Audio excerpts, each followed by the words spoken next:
Ya pertama dihentikan, Mas. Kita diberhentikan sebagai anggota DPRD 2019-2024. Di hari seketika itu juga secara otomatis kami juga dilantik. Anda sempat mengkritik soal kotak kosong. Sekarang kotak kosong itu ada isinya. Ya. Itu Anda gitu. Kenapa mengkritik kotak kosong?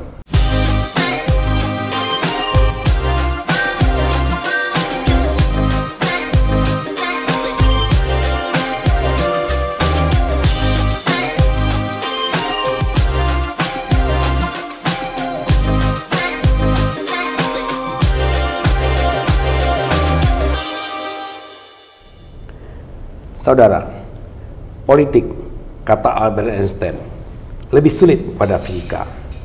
Dan peta politik Batam dengan cepat berubah. Anda yang ngopi sambil membahas politik, tampaknya harus mengganti topik.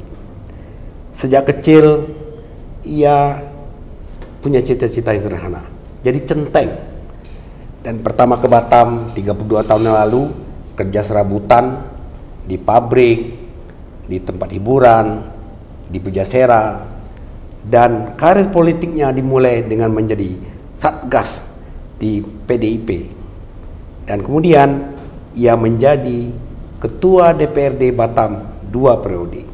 Tamu istimewa saya hari ini adalah ketua DPRD Kota Batam yang sedang dalam proses mengundurkan diri dan mencalonkan diri menjadi wali kota Batam, Bapak Nuryanto SHMH, atau yang lebih akrab disapa Cak Nur. Apa kabar Cak Nur? Baik, Assalamualaikum warahmatullahi wabarakatuh, Mas. Sehat, Mas? Sehat ya, Mas? Alhamdulillah, sehat. Ini luar biasa ya, cepat sekali perubahannya. Bagaimana ceritanya last minute Anda tiba-tiba menjadi calon wali kota Batam?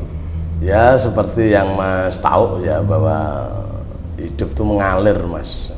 Gitu. Ya kita jalanin aja gitu, walaupun itu by proses gitu. Iya, iya. Ya pada akhirnya pada jam 12.00 masuk hari Rabu, Selasa malam jam 12.00 kan sudah di tengah antara Selasa dan Rabu gitu. Itu kami mendapatkan surat tugas dari Partai PD Perjuangan Kota Batam untuk menjadi sebagai bakal calon wali kota Batam dan wakil dan abang kita Bang Hadi Eshud untuk menjadi wakil wali kota, bakal calon wakil wali kota Batam 2024 ini, Mas. Dan kemarin Cak Nur dilantik, kemudian dalam proses pengunduran diri. Ya. Ya itu ya memang pertama bersyukur ya, Mas. Artinya dalam berkarir di politik sampai pada hari ini, bahkan hari kemarin, saya ya tetap di 2024-2029 kemarin pileg, alhamdulillah saya terpilih lagi. Dan kemarin itu juga kami dilantik oleh Bapak Ketua Pengadilan ya, prosesnya itu ya pertama dihentikan, Mas. Kita diberhentikan sebagai anggota DPRD 2019-2024. Di hari seketika itu juga secara otomatis kami juga dilantik ya sebagai anggota Dewan periode 2024 ke 2029, Mas. Cepat sekali berubahnya. Ya. Dan di hari itu sorenya saya mendaftarkan diri sebagai bakal calon, Mas, ke KPU. Ke KPU. Ya, tapi sepertinya belum sempat pasang baliho ya? Ya belum sempat, Mas. Karena ini kan baru masih hitungan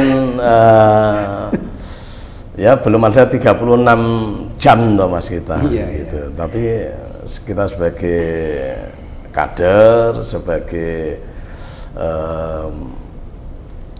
ya pasukannya partai gitu ya. Ya kita maju aja, Mas. Siap. Cak Nur, Anda sempat mengkritik soal kotak kosong. Sekarang kotak kosong itu ada isinya. Ya. Itu Anda gitu. Kenapa mengkritik kotak kosong? Sebenarnya sih pertama, Mas, kita kotak kosong itu kan diperbolehkan ya. Dalam proses pilkada demokrasi untuk di Kota Batam ini, supaya kan kita berharap kan demokrasi itu hidup gitu. Lah kalau mau demokrasi itu hidup, ya janganlah terjadi kotak kosong, sehingga masyarakat di dalam mau menentukan pilihan kan diminta untuk memilih kan. Nah, tapi kalau ini ada sosok, ini tidak ada sosok, gitu kan. Ini hidup, ini bukan barang hidup, gitu kan. Tapi dari berbagai literatur yang saya peroleh atau yang saya baca, itu memang belakangan tren kotak kosong itu meningkat, Mas. Betul, karena itulah, karena apa? Kalau mau hidup kan calon yang dipilih itu kan harus hidup melawan hidup, Mas. Ada sosoknya. Ada sosoknya, gitu kan. Artinya biar sebanding, Mas. Ini bukan levelnya, karena yang satu berpikir, yang satu tidak berpikir. Maka itu berkembang. Nah, maka kesimpulannya bahwa kalau itu terjadi lawan kotak kosong, itu bukan hidup, Mas, tapi setengah hidup. Nah, kurang meriah, Mas. Cak Nur, bagaimana perasaan Anda ya pagi dilantik, masih memimpin rapat paripurna DPRD Kota Batam, penyampaian sumpah janji, dan sorenya mendaftar sebagai bakal calon wali kota Batam. Ini cepat sekali yang terjadi dalam satu hari. Ya ini kan rasa dan perasaan, Mas. Ya, namanya manusia tentu ya ada bergejolak juga gitu ya. Tetapi lagi-lagi bahwa saya ini adalah kader partai, Mas. Kalau sudah diperintah, ya nggak mungkin kami menolak gitu kan. Artinya dengan segala konsekuensinya, Mas, inilah bentuk loyalitas kepada kita partai, dan partai sudah menunjuk kita, mengutus kita untuk mengabdikan diri gitu kan, untuk sebagai bakal calon wali kota Batam. Dan kalau sudah jadi pemenang, ya tujuannya untuk suruh mengabdi sama-sama, Mas. Di DPRD juga mengabdi, di eksekutif juga mengabdikan diri juga. Namanya juga pelayan juga. Gitu. Kemarin ketika Cak Nur berpidato di depan seluruh anggota dewan di rapat paripurna, Cak Nur mengatakan anggota DPRD jangan bermimpi memperkaya diri. Apa maksudnya? Karena pengabdian, Mas. Karena kita dilantik, diambil sumpah, diambil janji, kan itu kita sebagai wakil rakyat ini kan harus totalitas mewakili masyarakat, kepentingan publik, ya kan. Terus kemudian kalau kita kemudian berpikir hanya dalam konteks pribadinya, terus mikir hanya golongannya, itu mengkhianati sumpah janji kita, Mas. Nah, kalau mau kaya, jangan menjadi anggota dewan, Mas. Tapi katanya mereka sudah mengeluarkan modal banyak, Mas. Nah, hidup kan pilihan. Tetapi selama saya menjalani hidup sebagai wakil rakyat, ini memang diperlukan totalitas untuk memberikan pengabdian itu sebagai wakil rakyat. Maka bisa dilihat, Mas, seluruh kebijakan DPRD bersama dengan pemerintah Kota Batam, kebijakan umum kita yang menyangkut kepentingan publik itu nomor satu, Mas. Makanya pembangunan bisa kita lihat dan bisa kita rasakan bersama-sama itu. Gitu. Cak Nur, seandainya Cak Nur terpilih jadi wali kota Batam, apa yang akan Anda lakukan? Ya, sesuai dengan ketentuan, ya, sesuai dengan peraturan dan perundang-undangan. Targetnya itu kan bagaimana kita mampu menciptakan masyarakat Kota Batam yang sejahtera, makmur, Mas, gitu kan. Lah, itu perintah konstitusi. Apa itu bentuknya? Harus mencerdaskan, Mas. Harus mencerdaskan, menyehatkan masyarakat Kota Batam, dan harus mencari membuka lapangan kerja yang sebanyak-banyaknya. Maka kita punya tagline ini ke depan ini, Mas. Mudah, Mas. 3M. Apa itu? Mudah berusaha, mudah bekerja, mudah beribadah. Tapi memang belakangan susah cari kerja di Batam ini. Nah, itu bagian ya, itu bagian yang menjadi atensi kami, Mas, berdua, Mas. Nah, karena kalau pemerintah mampu bisa memfasilitasi ya, setiap orang mau berusaha, mau yang kecil, yang besar, ya, modal kecil, modal besar, gitu kan, ekonomi mikro makro kalau itu kita fasilitasi dengan baik, jangan dipersulit. Investor yang mau berinvestasi akan berbondong-bondong, Mas, yakin dan percaya, sehingga lapangan kerja itu terbuka dengan lebar. Sehingga masyarakat kita yang nganggur-nganggur, anak-anak kita yang baru lulus SMA, SMK gitu, bahkan lulus dari kuliah itu bisa langsung diwasilitasi. Ya paling tinggal diwasilitasi dengan menambah peningkatan kapasitas, ada pelatihan-pelatihan, buka BLK. Saya pikir selesai, Mas. Kalau ini terpenuhi, ya kan, lapangan kerja banyak, masyarakat kita bekerja, terpenuhilah kebutuhan hidupnya. Ibadah enak, Mas. Nah, kan gitu, artinya kan kita harus membangun fisik dan non fisik, Mas. Jiwa raga itu harus ada keseimbangan. Tapi masih banyak keluhan soal pelayanan air bersih, kemudian susahnya anak-anak masuk sekolah. Itu seperti apa, Cak? Itu menjadi tantangan kita, dan itu juga yang akan kami upayakan, akan kami ikhtiari, ya, khususnya untuk pelayanan air. Nah, mulai dari pelayanan air, mulai dari pendidikan, lapangan kerja, itu menjadi fokus kami, Mas. Dan itu menjadi tanggung jawabnya pemerintah. Nah, gitu. Karena memang kita mewakili negara. Pemerintah tujuannya, perintahnya konstitusi itu harus memfasilitasi, mewujudkan itu. Ya, mewujudkan yang namanya kesejahteraan, kemakmuran. Itu kan faktornya kan mulai dari SDM-nya kan, membangun sumber daya manusianya dengan pendidikannya, kebutuhan dan lain macam apa. Itu menjadi tanggung jawabnya pemerintah. Ya.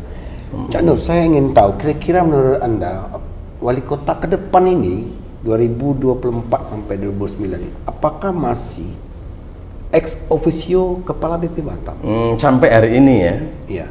Sampai hari ini masih ex officio, tapi nggak tahu ke depannya. Kalau ya, menurut kan? Cak Nur gimana? Bisa jadi kemungkinan itu kan ada PP yang kalau nggak salah PP 41 itu kan udah mengatur juga, Mas, tentang SPSO itu. Itu informasinya ini mau digabung, gitu. Jadi BP Batam, BP Karimun. Oh iya, jadi levelnya provinsi. BPKI ya. Nah itu, tapi itu kan masih BP-nya itu masih sampai sekarang tuh. Lah akan dimulai tahun 2005 ini ke depan, ini sampai 2009 itu. Nah tapi kita belum tahu ya dinamikanya.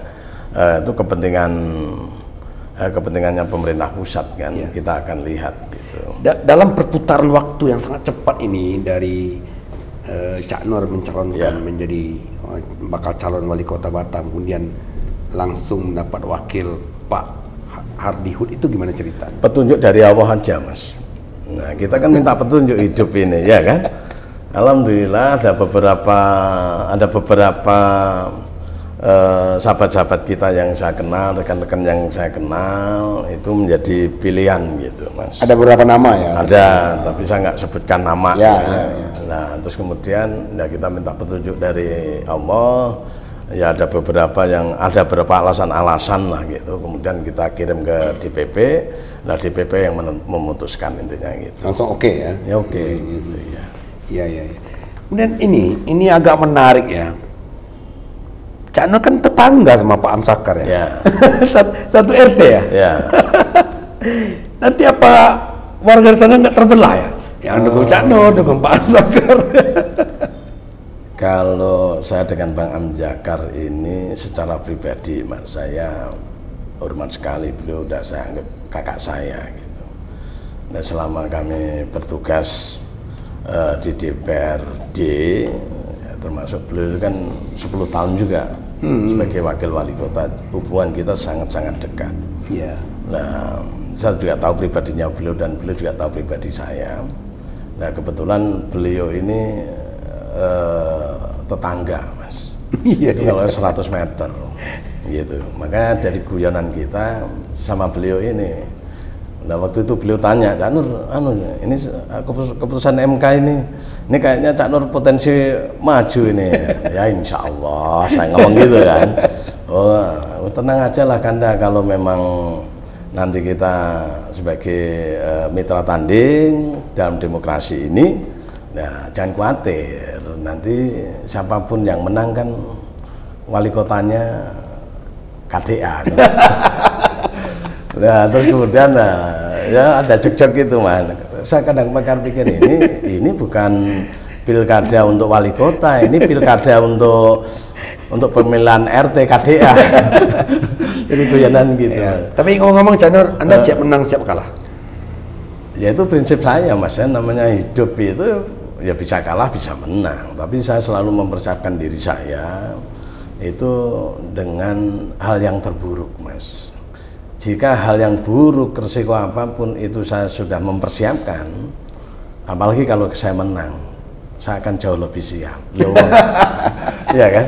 Betul nggak mas? Ya namanya hidup itu kan, saya kan udah biasa mas, hidup kalah menang, ya kan? Biasa dalam kehidupan itu. Nah bagaimana kita mempersiapkan mental kita, sehingga terjadi hal yang paling buruk, di antara yang paling buruk itu harus kita mempersiapkan mas.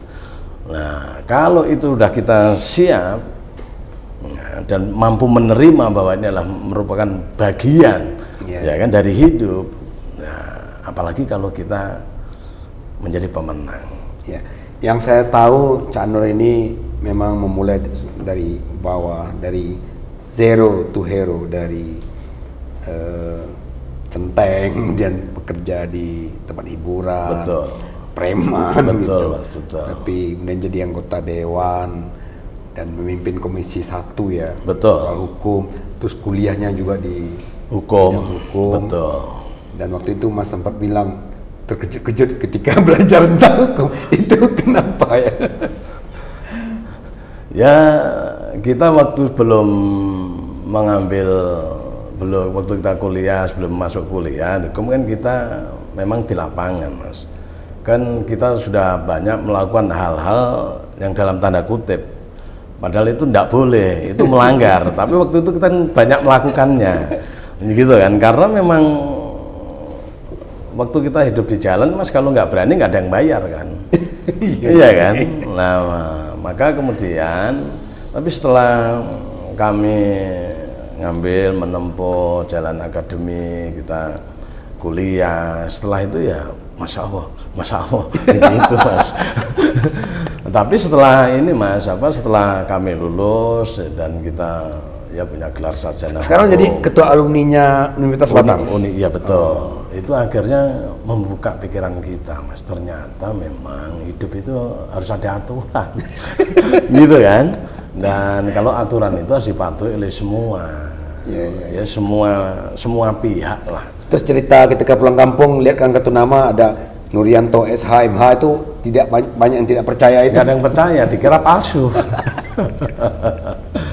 Ya, pada heran lah mas, pada heran. Tapi alhamdulillah itu bagian daripada hidup kita ya. Gitu. Artinya apa ya, dari bawah mas merintis karir politik. Ya. Sekarang juga ketua DPC PDIP Kota Batam. Betul. Jadi ngomong-ngomong, kalau PDIP Batam dukung siapa untuk gubernur ini? Untuk gubernur mas, memang kita ini kan harus tegak lurus.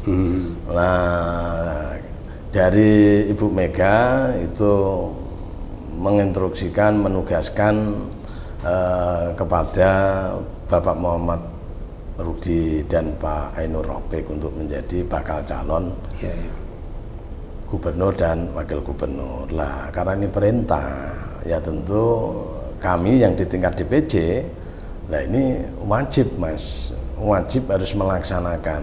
Ya, artinya lah semalam sudah kami instruksikan ini, waktu saya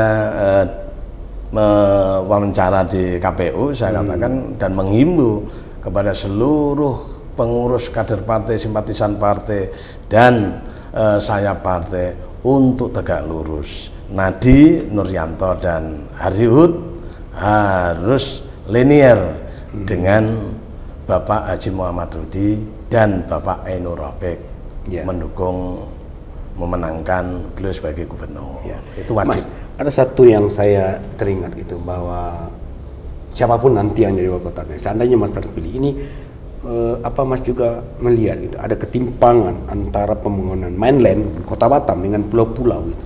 Pulau-pulau yang sangat banyak ini, ada yang bermasalah soal listrik, ada yang bermasalah soal masalah pendidikan.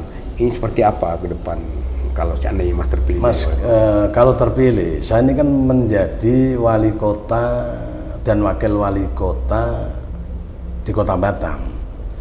Lah, Kota Batam itu mana aja daerah teritorialnya itu di mana saja, gitu kan? Kita tidak akan pernah membedakan interland maupun mainland. Artinya pembangunan harus merata, Mas. Gitu. Pembangunan harus merata dari seluruh aspek, apa yang perlu dibangun, apa yang dibutuhkan oleh masyarakat itu menjadi fokus dan menjadi perhatian kita sama-sama. Kita tidak boleh membedakan mainland maupun interland, ya kan? Karena itu hak, Mas. Gitu. Arti haknya masyarakat di pulau maupun di Batam, di mainland ini kan sama. Hak untuk mendapatkan hidup, air bersih, listrik, hak pendidikan, hak dan macam-macam itu. Hak bekerja itu menjadi hak kita bersama. Kemudian Cak Nur kan 2 periode menjadi ketua DPRD, kemudian sedang dalam proses pengunduran diri. Selain pidato pada saat kemarin rapat paripurna, apa yang ingin Mas sampaikan pesan kepada anggota DPRD Kota Batam yang baru dilantik?